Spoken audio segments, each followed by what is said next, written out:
Hello साथियों, स्वागत है आपका हमारे अपने YouTube channel Ajit art all classes पे। जैसा कि पिछली वाली क्लास मुग़ल काल से संबंधित आपके मुग़ल चित्रकला के बारे में चर्चा हमने की थी, जहां पर हमने बाबर से संबंधित टॉपिक को कंप्लीट करके आपको बता दिए थे कि जन्म कब हुआ, कैसे मुग़ल काल का नाम पड़ा और बाबर ने किन किन चित्रकारों को मुग़ल काल में लेकर के आया और आगे किन चित्रकारों ने काम किया है और बाबर कालीन में कितने स्थापत्य व चित्र बने, इनकी संपूर्ण जानकारी हमने पिछली वाली क्लास में दी है। ठीक है, आज की जो क्लास है वो आपकी हुमायूं काल से है। हमने इससे पहले चर्चा की थी कि बाबर के 4 पुत्र थे, जिनके नाम हमने बताया था कि हुमायूं सबसे बड़ा पुत्र था और उनके 3 और लड़के थे। ठीक है, वो हम अभी आगे आपको बताएंगे। तो उन्हीं में से जो उनका बड़ा लड़का था, जिसका नाम हुमायूं था, बाबर का बड़ा लड़का हुमायूं था, बाबर के मरणोपरांत यानी कि उनका जो समय था वो 1530 ईस्वी तक शासन 4 साल तक किया, जिन्होंने 4 साल के बीच समय में उन्होंने ज़्यादातर 27, 28 और 29 तक जो है मस्जिदों का निर्माण कराया था, लेकिन 30 में इनकी मृत्यु हो जाती है। 30 में जब मृत्यु होती है तो उस गद्दी पर हुमायूं का शासनकाल आ जाता है, हुमायूं गद्दी पर बैठता है। ठीक है, तो आज हम हुमायूं के बारे में चर्चा करेंगे, उसके बारे में समझते हैं एक एक करके पॉइंट। तो आइए हम देखते हैं हुमायूं काल क्या है और हुमायूं के संबंधित कौन कौन से चीज़ें उस समय बनी शासनकाल में, कितने चित्र थे, कौन से चित्रकार थे, उसके बारे में देखते हैं। तो इसका जो ऊपर लिखा है हुमायूं काल, बाएं साइड में लिखा है 1530 से 1556। ठीक है, 1530 से 1556 तक मुग़ल काल के गद्दी पर उसने शासन किया है। अब इसका हम पूरा नाम देखते हैं, हुमायूं का पूरा नाम क्या था। तो हुमायूं का पूरा नाम मिर्ज़ा नसीरुद्दीन बेग मोहम्मद खान हुमायूं था। ठीक है, इसका जो अगर पूरा नाम कहा जाता है तो मिर्ज़ा नसीरुद्दीन बेग मोहम्मद खान हुमायूं था। ठीक, अर्थ इसका अगर हम देखते हैं तो इसका अर्थ होता है भाग्यवान। ठीक, हुमायूं का जो अर्थ होता है वो होता है भाग्यवान। जन्म इसका हुआ था, आगे हम देख लेते हैं। जन्म लिखा हुआ है 6 मार्च 1508 ईस्वी में काबुल में हुआ था।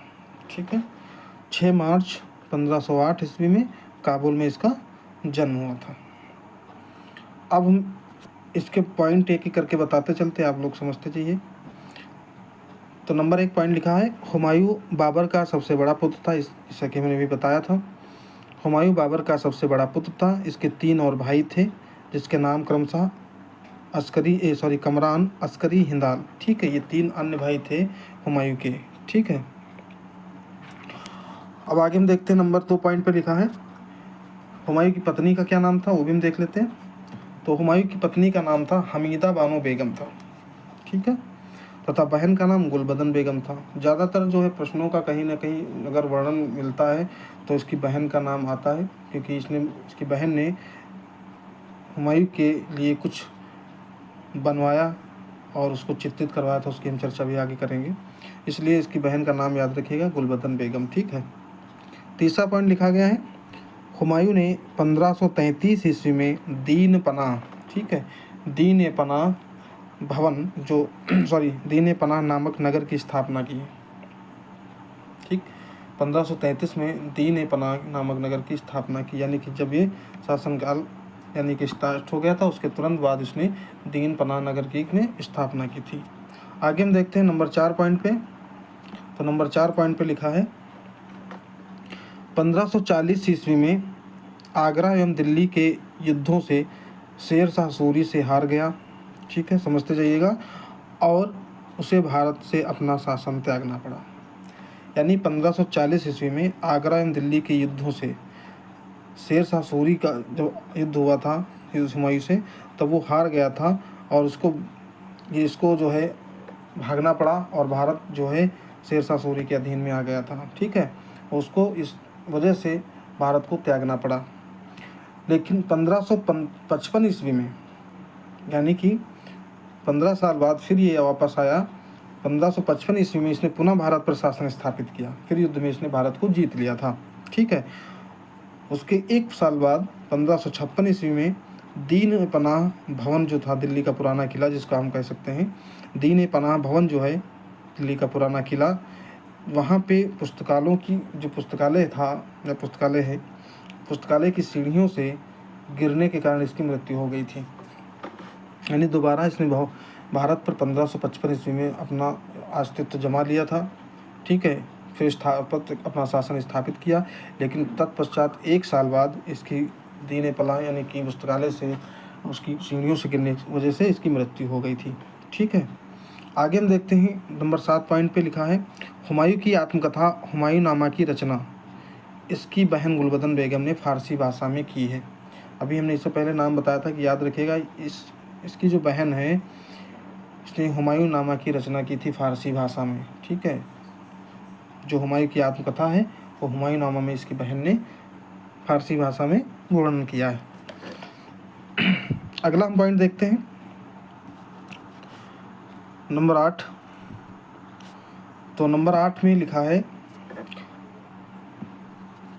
हुमायूं अपने साथ 1555 ईस्वी में अब्दुस समद सिराजी एवं मीर सैयद अली, जिसको हम जुदाई के नाम से भी जानते हैं, मीर सैयद अली जो चित्रकार है, अब्दुस समद सिराजी भी चित्रकार हैं, जो मीर सैयद अली जुदाई को भारत लाया। ठीक, यानी कहने का मतलब ये है कि जब भारत पर पुनः दोबारा अपना अस्तित्व जमाया या शासन स्थापित किया, उस समय वापसी के दौरान इसने 1555 ईस्वी में 2 चित्रकारों को अपने साथ लेकर के आया था, जिसमें से एक का नाम अब्दुस समद सिराजी और दूसरे का नाम मीर सैयद अली था, जिसको हम जुदाई के नाम से जानते हैं। ठीक है, अब्दुस समद का पूरा नाम अब्दुस समद ही था, लेकिन इसको मीठी कलम की उपाधि दी गई थी, इसलिए इसको सिराजी के नाम से उच्चारित किया गया। ठीक है, उसी तरीके से मीर सैयद अली का नाम पूरा मीर सैयद अली, लेकिन इसको जुदाई नाम की एक उपाधि दी गई थी। एक पॉइंट 8 हो गया। आगे हम देखते हैं 9 नंबर पॉइंट देखते हैं। लिखा है, हुमायूं का मकबरा दिल्ली में है, जो अपनी पत्नी हाजी बेगम या हमीदा बानो बेगम द्वारा बनवाया गया है।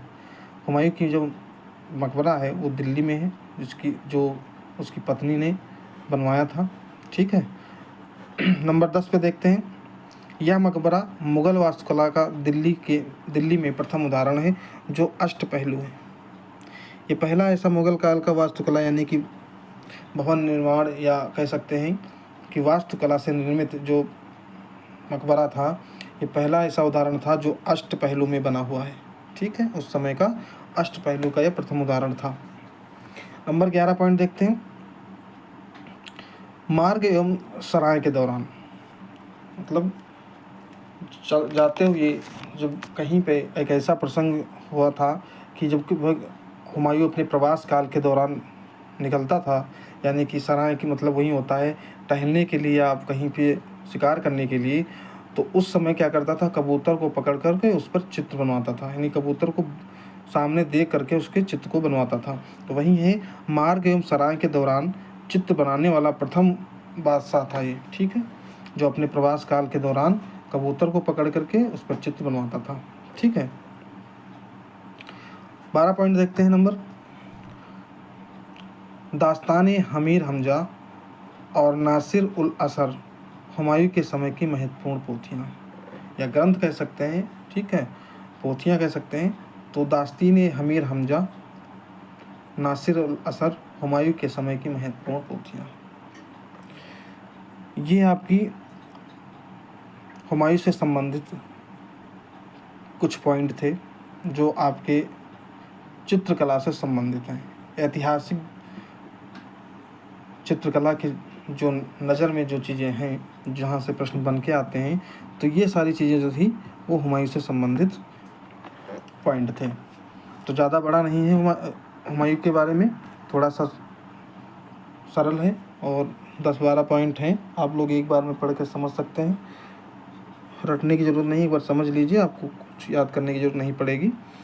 और अगली जो क्लास होगी वो इसके पुत्र की क्लास होगी, जिसका नाम अकबर है।